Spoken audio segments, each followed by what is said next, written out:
todos por permanecer en esta celebración. Ahora vamos a continuar con el programa y vamos a escuchar. Muchas gracias por aceptar estar con nosotros a la doctora Rosa Sánchez Guillén del Instituto de Ecología. Ella está en esa institución desde hace 7 años.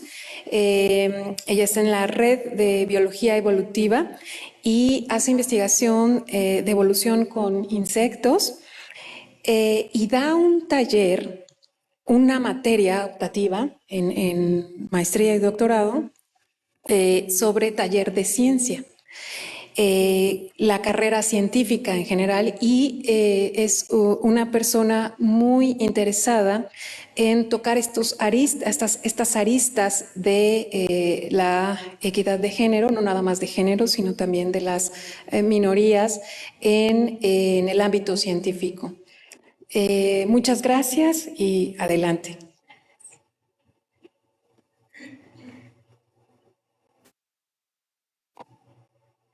Bueno, buenos días. Pues el seminario que vengo a dar hoy, la charla que vengo a dar hoy habla un poco sobre la situación de las mujeres en la ciencia. Y traigo un pequeño esquema para que ya desde el principio sepamos de qué vamos a ir hablando. Voy a empezar hablando sobre lo que es la equidad de género, a qué se debe la brecha de género y definiré qué es esta brecha de género, que está relacionada con obstáculos para la promoción y voy a explicar lo que es el techo de cristal, los estereotipos de género desde niños a adultos, la falta de referentes femeninos y la visibilización de las mujeres y la conciliación de la vida familiar, ¿no? Relacionada con los cuidados, que es un término que se conoce como suelo pegajoso. Y ya para terminar, pues hice un compendio de medidas que nos pueden ayudar a corregir esta situación. Bueno, para empezar, yo lo que quisiera es diferenciar, que quede claro que una cosa es la igualdad de género y otra es la equidad de género. Por igualdad de género nos referimos a igualdad en los derechos, responsabilidades y oportunidades entre sexos, hombres, mujeres, niños, niñas. Pero por equidad de género entendemos la igualdad de oportunidades entre hombres y mujeres. Bueno, pues cuando hablamos de estos temas, uno de los términos que tenemos que tener presentes es la brecha de género. La brecha de género es una medida que nos muestra la diferencia entre hombres y mujeres para cualquier indicador o medidor, ¿no? Esa brecha se refiere siempre a la diferencia entre hombres y mujeres y refleja lo que estemos midiendo en ese momento, empleabilidad, salario, oportunidades y demás. Bueno, entonces para empezar un poco, para saber cuál es la situación o para entender cuál es la situación de las mujeres en la ciencia, tenemos que pasar por conocer cuál es la situación de la mujer en general respecto a estas brechas, ¿no? Entonces me gustó mucho, hay una organización que es la OECD, que es una organización para la cooperación y desarrollo económico, a la que pertenece México, son 36 países, pocos países latinoamericanos, pero México está entre ellos, y publicaron este informe que titularon Lucha por la igualdad de género, y sacan un informe para cada uno de los países que participan en la OECD. Entonces os voy a mostrar algunos de los datos de este informe respecto a la situación de México y de las mujeres mexicanas. Entonces, el empleo en las mujeres en México, bueno, para estos 36 países de la OECD, México es uno de los países que tiene la mayor brecha de empleo. Acordaros, brecha de empleo significa en este caso diferencias en la tasa de empleo entre hombres y mujeres. Si lo comparamos, por ejemplo, lo veis en las pantallas, el promedio, que es la barra negra para la OECD, para los 36 países, coloca esta brecha de género sobre 10, mientras que en el caso de México ronda alrededor del 40%, ¿no? Y de hecho es el 45% de las mujeres mexicanas en edad de trabajar están empleadas. Esto significa que es la mitad de la población. Sin embargo, si ahondamos un poquito más dentro de esta situación de estas mujeres trabajadoras, lo que vemos es que este 50% de mujeres que trabajan tienen trabajos informales, con poca protección y mucha inseguridad, ¿no? Y además esta brecha de género, esta diferencia, se incrementa a medida que la mujer avanza en la edad de formar familia. Es decir, hay una brecha, hay una situación que lleva a las mujeres a trabajar menos, y esa situación se agrava en el momento que la mujer entra en este momento de formar su vida familiar, ¿no? Bueno, también hay brecha salarial. No solo trabajan menos mujeres, sino que además hay diferencias en el salario. De nuevo, la barra negra coloca el promedio de la OCDE en un 14.3 en este tipo de brecha, en la brecha salarial, y México se encuentra en el punto 16, en el 16.7, ¿no?, de brecha salarial. No es de los peores resultados de lo que estamos viendo aquí, pero sigue habiendo brecha salarial, es decir, las mujeres que trabajan tienen un salario inferior al de los hombres que trabajan. Después, una cosa que yo ya vi en muchos países, bueno, estos son los datos para México, es la agrupación. Si agrupamos los distintos tipos de trabajo por trabajos masculinizados o feminizados, es decir, aquellos trabajos que ocupan más mujeres y aquellos trabajos que ocupan más hombres. Yo puse aquí unos ejemplos, ¿no?, para que nos hagamos una idea. Por ejemplo, ocupaciones masculinizadas son los ingenieros, los ejecutivos, en la construcción, mecánicos, ¿no? Trabajos feminizados, sobre todo salud, social y educación, ¿no? Son los campos a los que se van más las mujeres. Y luego hay ocupaciones paritarias, donde está cultura, finanzas, servicios y demás. Bueno, pues si vemos, esta brecha salarial es más grande, si os fijáis en la barra azul, 14.7, en las profesiones masculinizadas. Es decir, se ve más diferencia salarial en las ocupaciones donde solo hay hombres que en las ocupaciones donde hay mujeres o hay hombres y mujeres. Es decir, la incorporación de las mujeres a los distintos tipos de trabajos reduce la brecha salarial. Y también este es el último dato respecto a la mujer, y lo pongo a propósito porque es muy interesante y todos sabemos que estamos ahora en un momento en el que se están implantando cuotas, ¿no? Lo vivimos en la universidad, cuotas de mujeres en comités, cuotas en todas partes. Bueno, pues estas cuotas parece que sí funcionan, ¿no? Aunque en principio tienen sus peros, porque no son perfectas, sí funcionan. Y esto se ve en el caso de la política. Fijaros dónde está ahora México respecto a la barra de la OCDE. Es la primera vez que vemos a México por delante, ¿no? Y esto es porque México implantó cuotas para diputados y demás, y ahora se encuentra entre los países donde hay menos brecha de género en este aspecto, ¿no? De hecho, dice que el 42% de los miembros de la Cámara de Diputados son mujeres, ¿no? Estamos casi paritarios. Y uno de los principales impulsores es esta es la implementación de cuotas, y estas cuotas sirven no solo para escuchar a las mujeres y que veamos las formas alternativas de hacer las cosas, sino visibilizar a las mujeres y que sirvamos las mujeres que estamos en estas cuotas para ser referentes de otras mujeres. Es decir, tiene una doble funcionalidad en este caso. Bueno, ahora que conocemos un poco la brecha de género a nivel general, pues vamos a ver un poco cómo es esta brecha de género en la ciencia. Pues mira, en National Geographic este mismo año, por la celebración del Día de la Mujer en la Ciencia, publica este artículo que dice que en pleno siglo XXI todavía existe brecha de género en la ciencia. Y esto es una noticia a nivel global, no son datos para México, son datos globales. Lo que os presento aquí es cómo se identifica la brecha de género en ciencia. Estos gráficos que veis que forman, ¿no?, tienen como una forma de tijera, así se conocen, gráficos en tijera. Lo que nos muestra en este caso es la progresión de las mujeres en la carrera académica. Estos son datos para el CSIC, que es como los centros de investigación mexicanos, pero en España, ¿no? Y nos los están dando, si os fijáis, en dos colores, para el 2005 y el 2015, tanto para hombres como mujeres, para que veamos un poco cómo es la progresión además en el tiempo.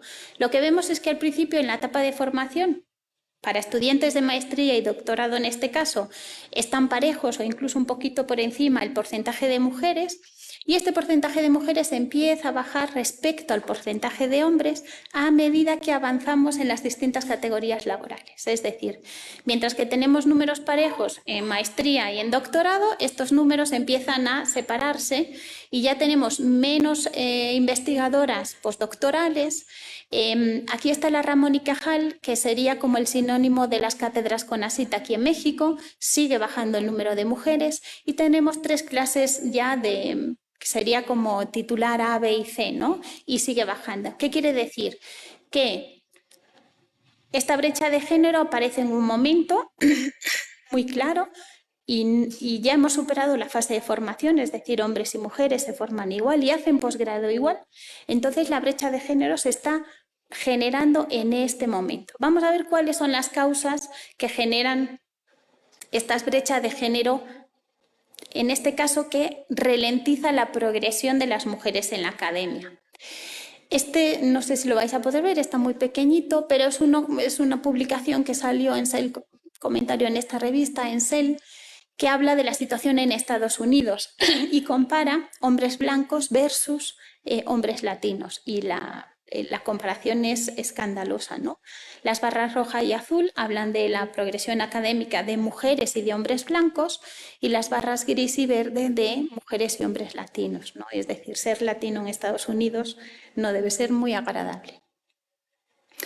Otro indicador es el SNI. Todas conocéis aquí, seguro habéis hablado, las estudiantes y las profes seguro, de los SNIs, ¿no?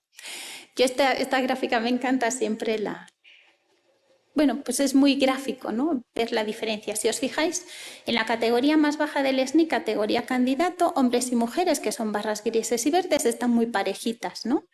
Pero a medida que subimos hacia arriba, nos pasamos al SNI 1, la barra gris y la verde ya cambian de tamaño. Los hombres, hay más hombres en categoría SNI 1 que mujeres. Esto se sigue viendo en la 2, donde hay más hombres que mujeres. Se ve en la 3 y se ve en emérito. Cuando ponemos todas las categorías juntas, se evidencia que hay muchas menos mujeres en el SNI, pero no solo hay menos mujeres, están ocupando categorías del SNI más bajas, ¿no? Y bueno, y yo ahora traigo estos análisis que hice para mi propia institución en la que yo trabajo, porque, bueno, pues para saber cómo está la cosa allí, ¿no? Entonces, lo primero que hice fue un recuento de datos de investigadores e investigadoras, y aunque pareciera que estamos muy parejos en la institución, sigue sin ser completamente parejo. Estamos 42, 58, algo así. Sin embargo, cuando vamos a las categorías, aquí vamos a ir de derecha a izquierda. El IAC, que es el investigador asociado C, está parejito, hombres y mujeres. Si nos pasamos a ITA, que es la primera de las categorías, la barra de las mujeres se dispara, ¿no?, respecto a la de hombres. Y si nos vamos a ITB o ITC, hay menos mujeres que hombres. ¿Qué quiere decir esto? Hay más o menos un número parecido de investigadores que investigadores en el INECOL, pero las mujeres entran y se quedan en ITA, no progresan, ¿no? Volvemos a ver que hay algo, ¿no?, que ralentiza la progresión de la mujer en la academia. Bueno, pues lo prometido es deuda. Vamos a ver cuáles son estas cosas que nos ralentizan en la carrera, ¿no? Lo que os comentaba. Vamos a empezar viendo estos obstáculos para la promoción. Este término, este techo de cristal, lo propuso Marilyn Loden en 1978 durante un discurso, y dice que hay una serie de barreras invisibles que existen para la progresión de las carreras de las mujeres, que están asociadas a estas desigualdades de género. Y pongo este dibujo donde veis unas escaleras muy facilitas de subir para los hombres y unos escalones, unos peldaños muy complicados para las mujeres, ¿no? Bueno, ¿Por qué progresan menos las mujeres? Algunas de las razones.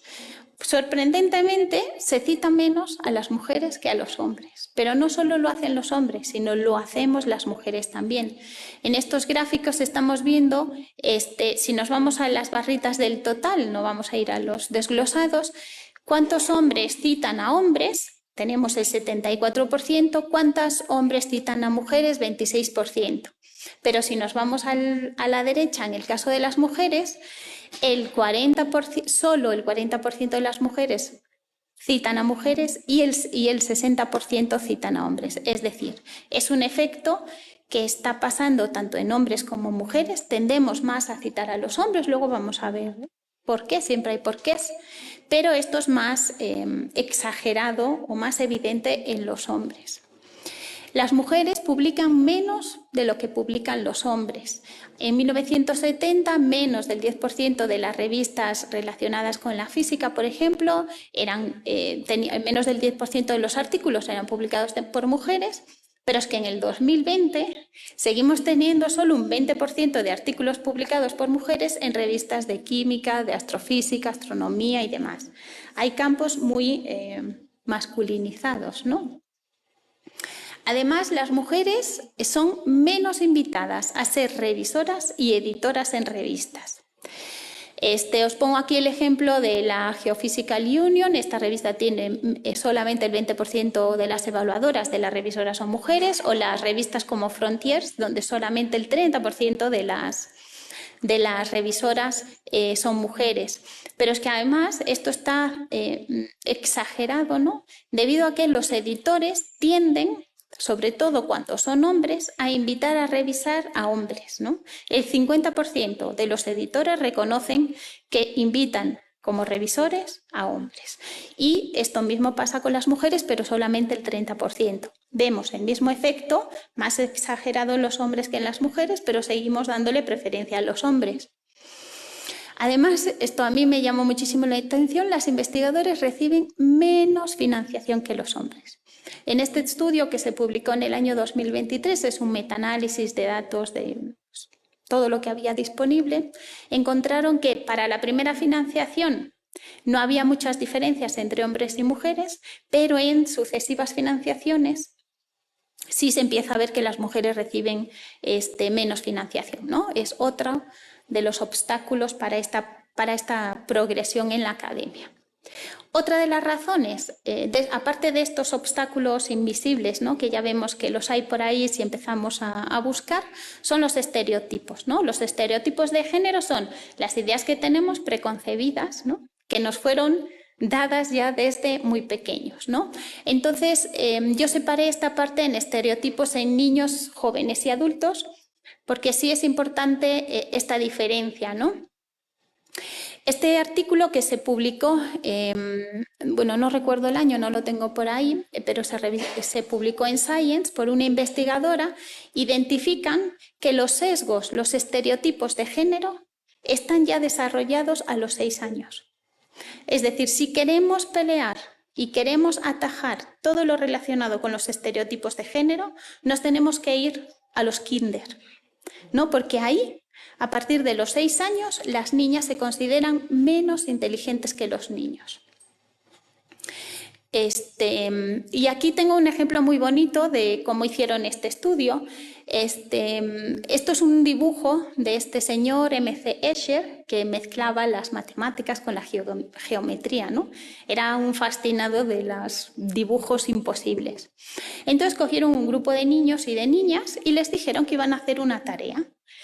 A este grupo de niños, tanto a los niños como a las niñas, los dividieron en 2 grupos. A unos les dijeron que iban a hacer un dibujo de arte y le dieron este dibujo. Y a otro grupo de niños y niñas les dijeron que iban a hacer un dibujo de matemáticas y de geometría muy complicado.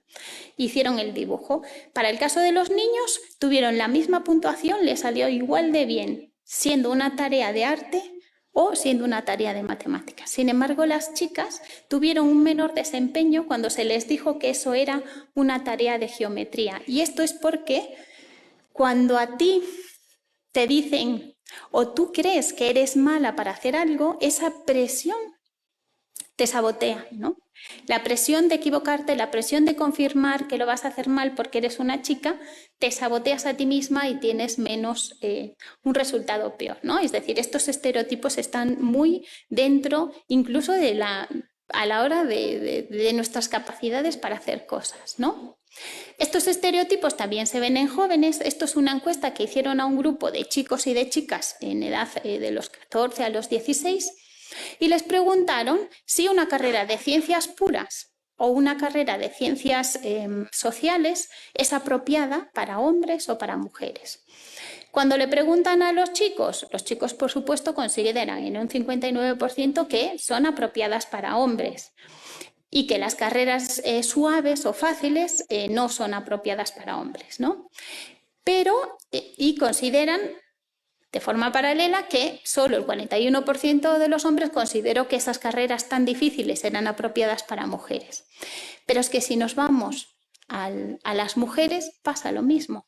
Las propias mujeres consideran que las carreras de ciencias muy difíciles, solo el 3% dijo que era una carrera apropiada para mujeres, ¿no?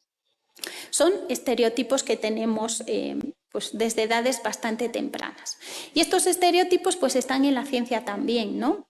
Estos sesgos de géneros están en la evaluación de la investigación y se ven también en estas desigualdades de género en la contratación y promoción. Y aquí tengo un resumen de un artículo muy bonito que publicaron en el 2012 en la Universidad de Yale. Hicieron un experimento al que llamaron John Jennifer. Entonces, lo que hicieron fue muy sencillo. Tomaron un currículum, y le pusieron el nombre de John. Y exactamente al mismo currículum le pusieron el nombre de Jennifer. Y estos currículos los dividieron y se los enviaron a 126 investigadores e investigadoras de distintas universidades. Y les pidieron que evaluaran su empleabilidad, su salario y su mentoría. Y los resultados fueron aplastantes. En todos los casos, el mismo currículum, pero con nombre de John, fue mejor valorado que el mismo currículum, pero con el nombre de Jennifer. Tanto para la competencia, para la empleabilidad, para el salario y para la mentoría. Esto de lo que nos habla es que los estereotipos están súper arraigados y tenemos un fuerte patriarcado en acción por parte de hombres y de mujeres, ¿no? Esos son los estereotipos y el daño que nos hacen. También nos hace mucho daño la falta de referentes femeninos y la visibilización de las científicas. Este otro experimento también fue muy chulo, se publicó en el año 83 por David Chambers y lo que hizo es que recogió alrededor de unos 5.000 dibujos de niños en edad escolar y les pidió que dibujaran un scientific. En este caso, el inglés favorece ser más neutro, ¿no?, que el castellano. Entonces, fijaros en los resultados. De los 5.000 dibujos que hicieron, solamente 28 estudiantes dibujaron a una científica. Todos dibujaron a un científico excepto 28. Es decir, no tenemos referentes. Si cerramos los ojos y pensamos en un científico, nos va a venir Einstein o alguno, ¿no? Pues esto es debido a la falta de referentes. A mí este experimento me encantó tanto que yo este año pasado estuve de sabático en España todo el año y me dediqué a hacer muchas actividades de divulgación y con niños, ¿no? Y entonces en el colegio en el que estaba mi hija hice el mismo experimento. Hablé con los profes y les pedimos a todos los niños que iban de 3 a 12 años que nos hicieran un dibujo de una persona que se dedicara a la ciencia para evitar el sesgarlos, no encaminarlos.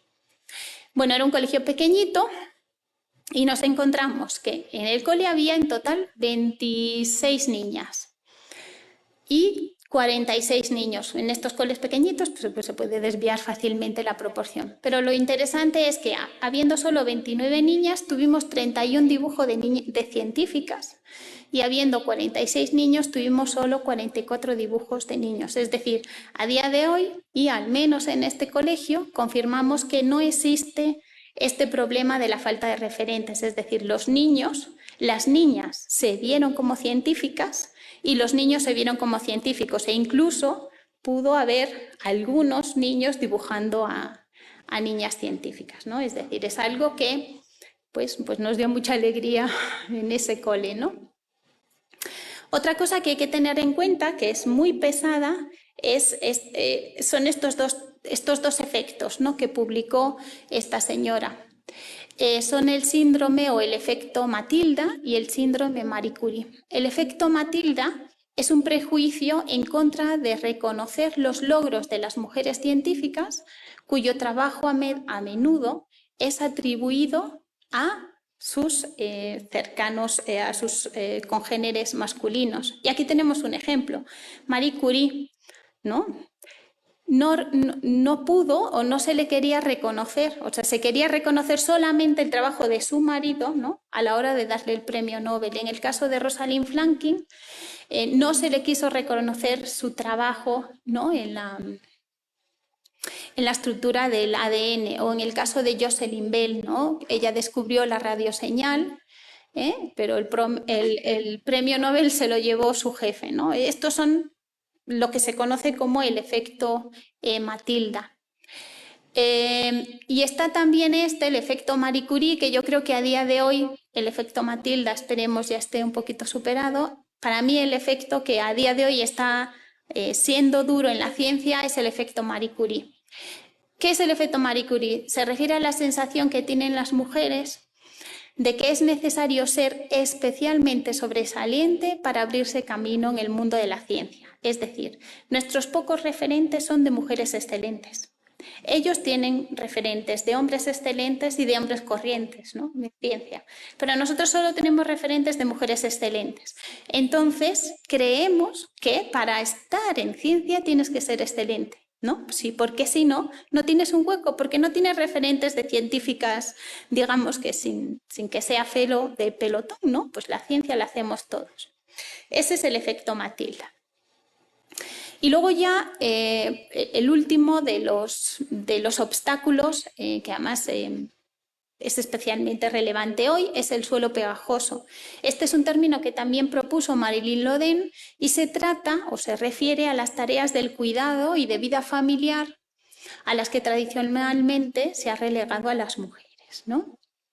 Y aquí vemos el ejemplo con la figura, ¿no?, de una mujer pues subiendo esta montaña y veis que se les pegan los pies, ¿no?, que se ralentiza su carrera.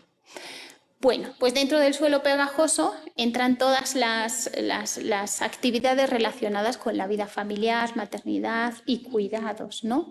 Y aquí tenemos unas frases, ¿no?, que nos ponen esto de relieve.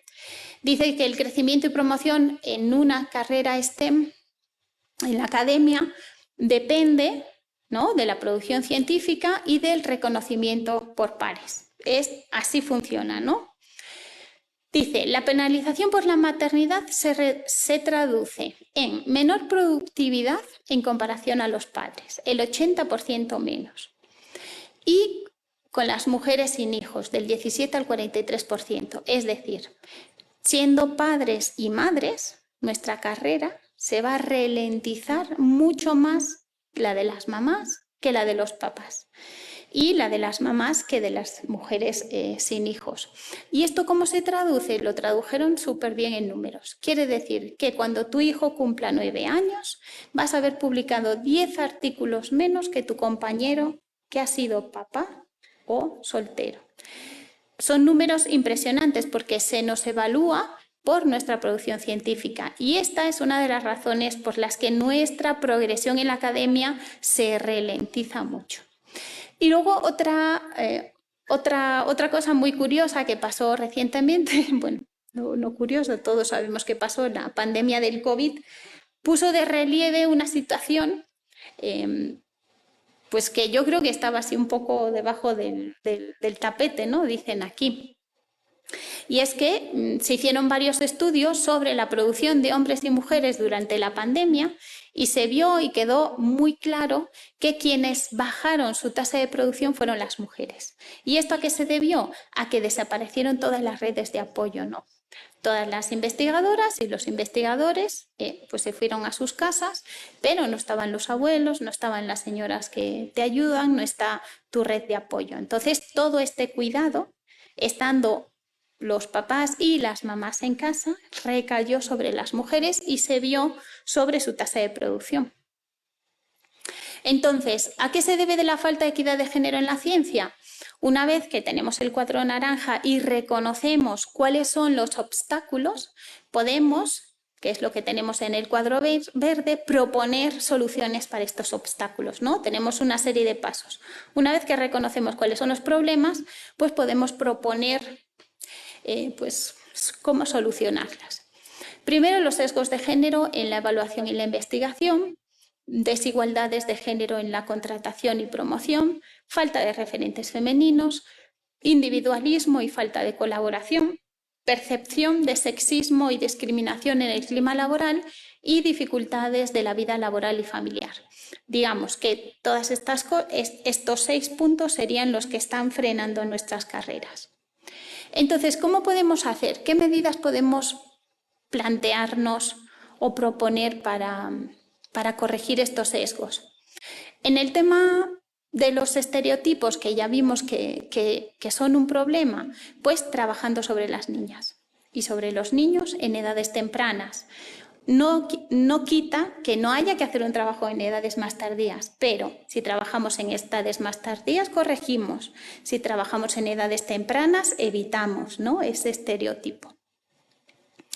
Respecto a la solicitud de becas y proyectos, ya hay propuestas para corregir esta situación. Por ejemplo, ¿cómo se puede corregir? Aumentando el periodo de tiempo en el que una mujer puede pedir su primera beca tras terminar la tesis, ¿no? Muchas veces tenemos horquillas de edad para pedir postdocs, por ejemplo. Entonces, aumentando el rango de edad en el que se le permite a las mujeres solicitar esas becas, estaríamos reduciendo esta brecha, ¿no?, esta dificultad. Por ejemplo, promocionando seminarios de formación y concienciación en cuestiones de género, y esto al público en general, no solo a las mujeres, sino también a los hombres, porque es algo de dos. Otra cosa sería eliminar los apartados. Esto es muy curioso, a mí me chocó un montón. Eliminar los apartados en los que se le pide a los científicos y a las científicas que se describan a ellos mismos. ¿Por qué? Porque las mujeres tienden a describirse menos bien de lo que se describen los hombres. Ellos se tienden a describir con exactamente las mismas cualidades de mejor manera que nosotras. Entonces, como hombres y mujeres no nos describimos igual, la forma de evitar ese sesgo es eliminar un apartado que crea diferencias, ¿no? Pues esas serían las propuestas que se están proponiendo para atajar estos problemas. Que más mujeres ocupen puestos de liderazgo. Esto lo que nos va a dar es referentes, ¿no?, sobre mujeres, y va a ayudar a que otras mujeres entren ahí, ¿no? Es decir, visibilizar a las mujeres en las comunidades. Y la conciliación con la vida familiar. Aquí me va a ser imposible leer nada de esa tabla porque está muy chiquitito. Pero vamos a intentar. No. Me voy a bajar. Bueno,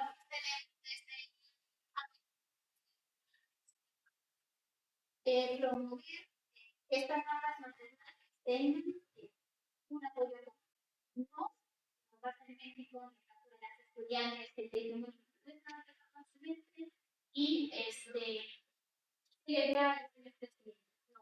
Yo hice un poco en Suecia y ahí empecé a intentar aprender pero estaba porque ahí me si yo tenía mi hija durante de los años que se podría con otro de cuadro. Eso es apoyar promover pues el cuidado tiempo pues, alimentar a tus hijos, ¿no? Otra cosa es organizar los equipos de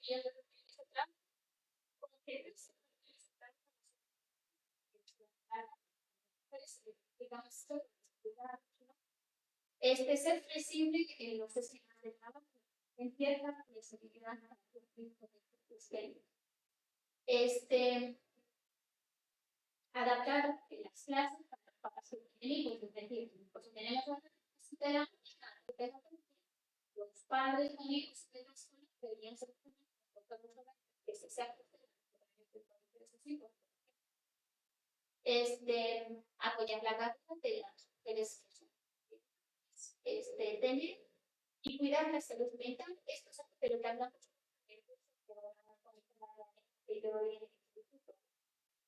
tener la salud mental la preocupación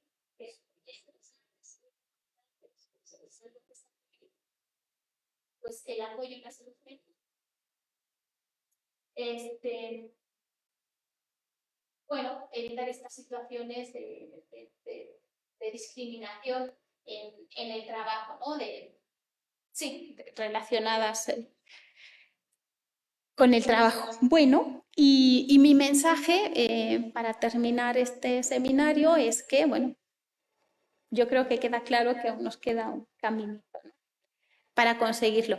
Que las cosas mejoran, mejoran, y evidentemente se ve que igual que fue llegando a otras sociedades, pues acabará llegando a esta. Yo he tenido la oportunidad de trabajar en muchos países y ver cómo pues las cosas funcionan de manera diferente y bueno, pues acabará llegando, pero es un esfuerzo por parte de todos, ¿no?, de trabajarlo. Y eso es todo.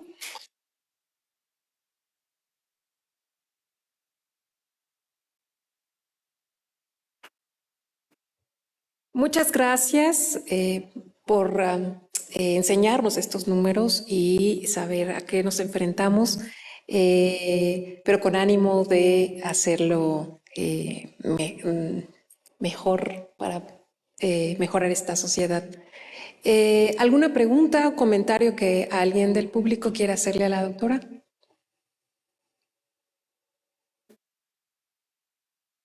Nos dejaste en shock con los números.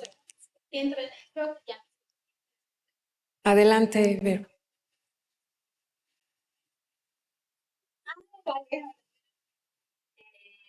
Sí, desorientado, pero sea varias posibilidades de cómo trabajar en el interior. Yo llevo un rato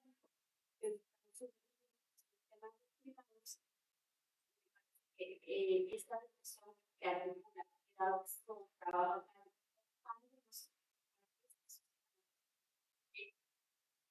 pues está atravesado por otros elementos que indican que las brechas, los estados, se configuran solo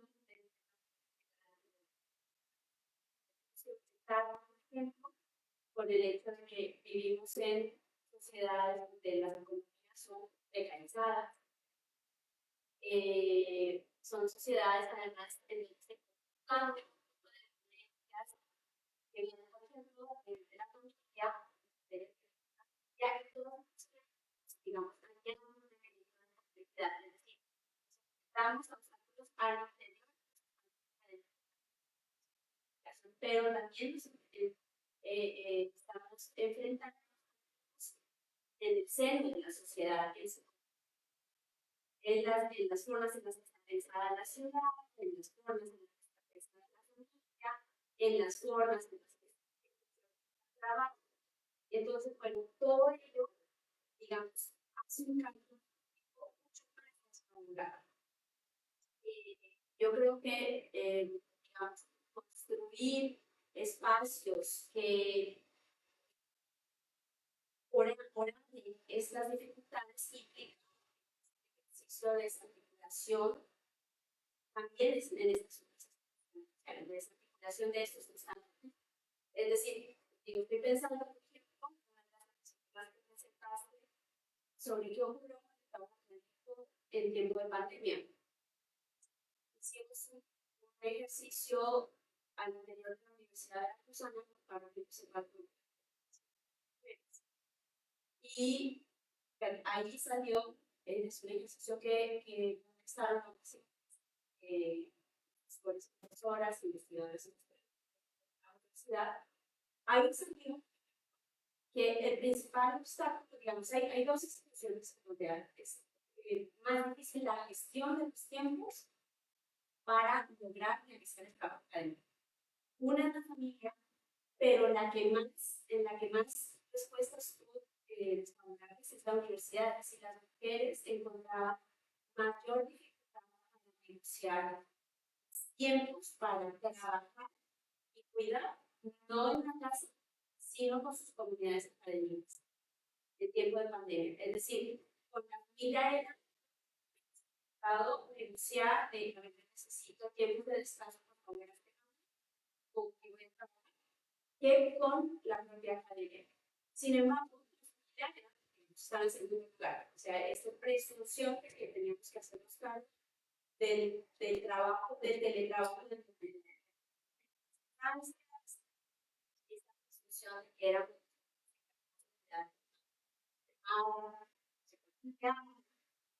pero la negociación era mucho más tarde con la universidad que, sin embargo, ¿qué nos muestra esto? Que bueno, los obstáculos están en muchos frentes. La universidad es uno de ellos, pero para el caso de nosotras, la negociación está dando negociación en muchos frentes. ¿Sí? Entonces, eso incrementa la, digamos, esta dificultad que hace mucho más la batalla que tenemos que dar para lograr también ese espacio. Digo, y esto más complejo todavía en América Latina.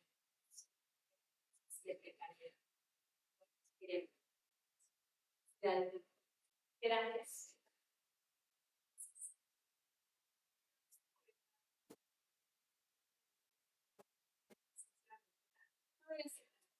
Yo no sé,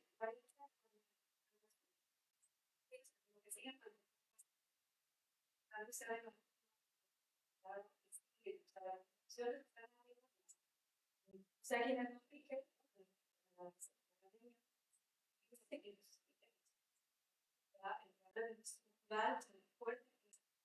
sí, sí, sí, sí, lo, también yo también, de colegas así del instituto y ella se acaba de salir natural, no sé, compañero, yo me enteré estando ahí, sí, ¿no?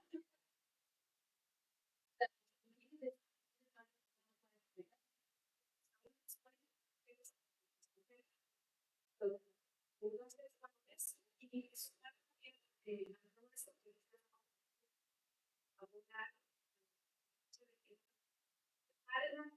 la percepción que tiene. O sea, siempre que esta mirada, sí, que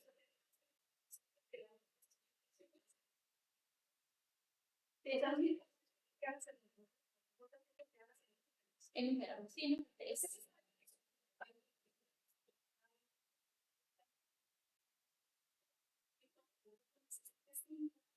que es una brillante sí, que no se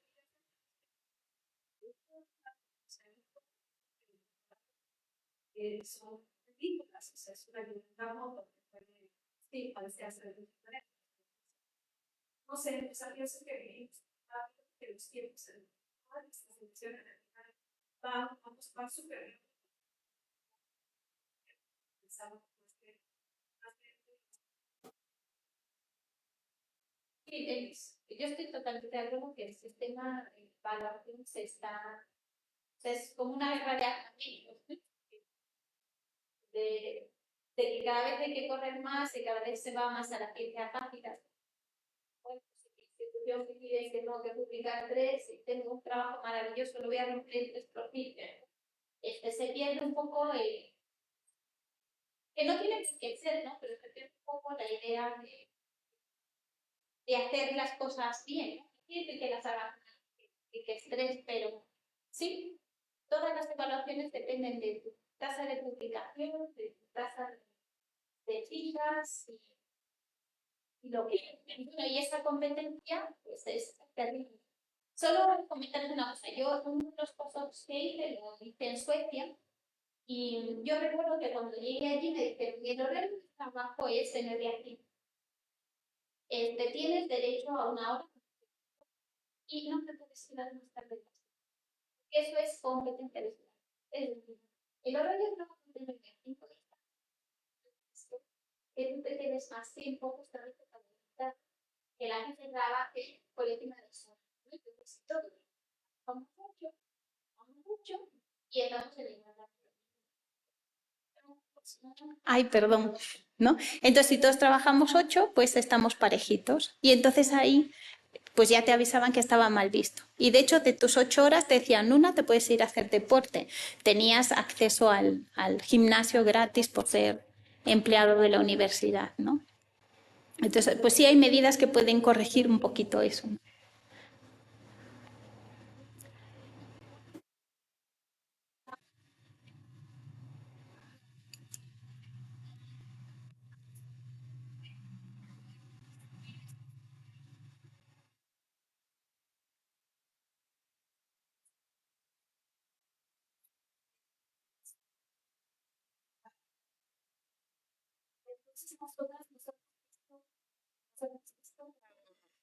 Como de veras es mi lucha o no necesariamente o para poder cuidar yo mejor necesito quedarme aquí, ¿no? Entonces, no ha sido tan fácil que nosotras mismas entendamos la lucha, hemos sido lentas.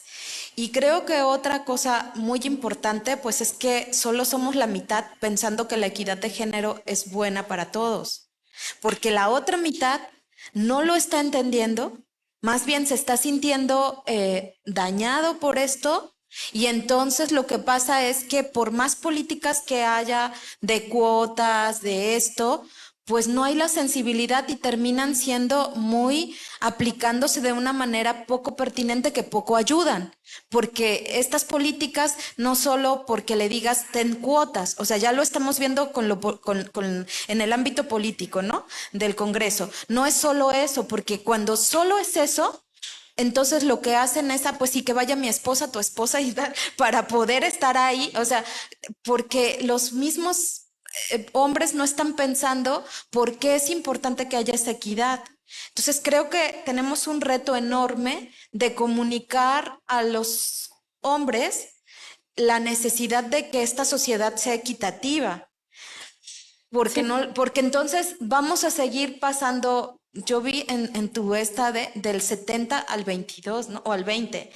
O sea, 50 años, sí, 30 y 20, 50 años sí, 10% de aumento. O sea, entonces en el próximo 50 años, o sea, vamos a estar, no, nosotras no, pero otras estarán sentadas aquí diciendo, ay, ya 20%, y a mí se me hace, o sea, se me hace un fracaso. En todo caso eso, ¿no?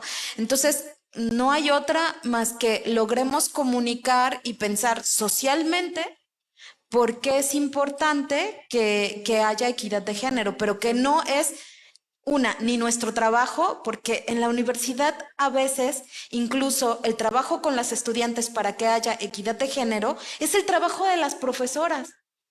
Y otra vez, entonces, a nosotras terminamos haciendo las acciones para que haya equidad de género en nuestras estudiantes, pero nosotras, porque, ay, fulanita se embarazó, entonces, bueno, tú sé su directora, ¿no? O bueno, a ver, que hable contigo para ver cómo va a pasar el semestre, ¿no? Y entonces empiezas a sentir que nosotras, entonces, además de hacer nuestra chamba y además de todo lo que, para que nuestras estudiantes por lo menos se mantengan ahí y puedan hacerlo, entonces nosotras terminamos dando más, porque terminamos, y si se dieron cuenta hoy, la mayoría eran directoras de ustedes, ¿no? De las premiadas, la mayoría eran directoras. ¿Por qué? Porque, ay, no, las estudiantes que ya se embarazaron o que son mamás, pues mejor que las dirijan las compañeras, ¿no? Porque no van a tener los tiempos, porque no van a ser tan rápidas, porque no van a ser, y entonces empieza a pasar eso. Creo que si no comunicamos al interior de la universidad, por lo menos en nuestro ámbito, que esto es una chamba de todas y todos, y que la equidad de género, y para que nuestras estudiantes lo logren, necesitamos apoyarlas, los hombres y las mujeres de la universidad, pues en 50 años vamos a tener solo un 10% más. Respecto a ese comentario, sí, lo que hay que hacer es comunicar y comunicar y comunicar, pero no en foros femeninos exclusivamente, sino en foros masculinos. Y os pongo como ejemplo este curso que os comentaba Yaren y que yo di este año de taller en la ciencia. Lo di ya el año pasado. El año pasado se llamaba La mujer en la ciencia y se inscribieron, no me acuerdo el número, pero exclusivamente chicas.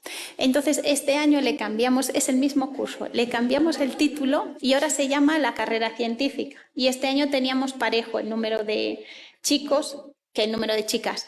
Pero como yo con todo y eso no me quedé tranquila, yo me fui a hablar con el coordinador de mi posgrado, a explicarle la situación terrible en la que estamos, y me cedió 4 horas de estos cursos de iniciación para tener acceso a los chicos. ¿Por qué? Porque si yo hago un seminario como el de hoy, ¿no?, que pone de relieve muchas cosas de las que no somos conscientes ni nosotros ni ellos, ni nosotras ni ellos, ¿no? O sea, son sutilezas, pues esos techos de cristal que nadie ve.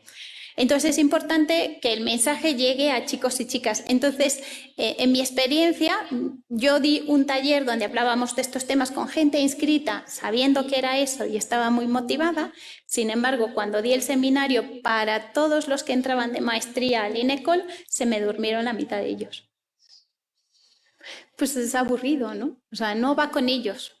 Entonces sí que es un trabajo duro, y lo que comentas, la sobrecarga de las mujeres, por ejemplo, las cuotas son una sobrecarga de trabajo. Yo estoy de acuerdo, nos pasa en el instituto también, que al final, pues para llegar a las cuotas, nosotras estamos en 2 o 3 comités, al tiempo que ellos están en 1 o 2, porque son más, ¿no?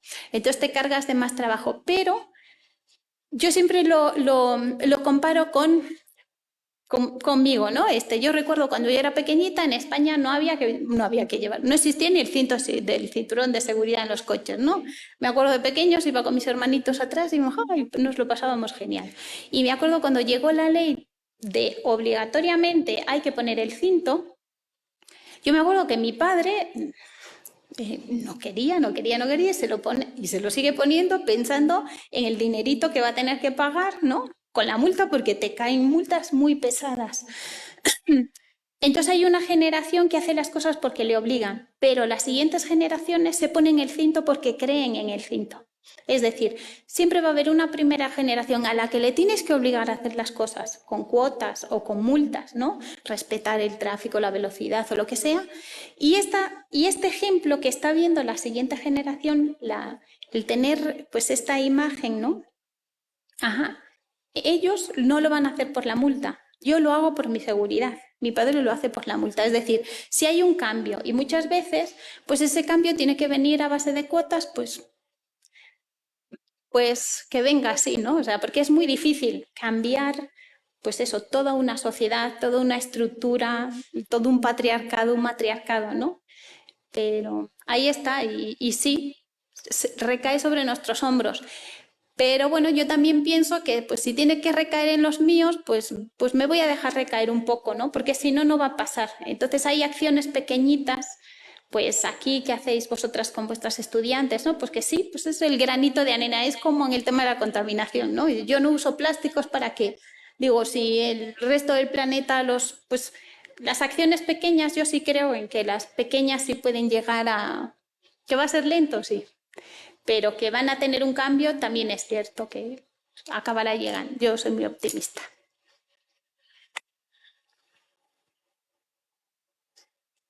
Muchísimas gracias.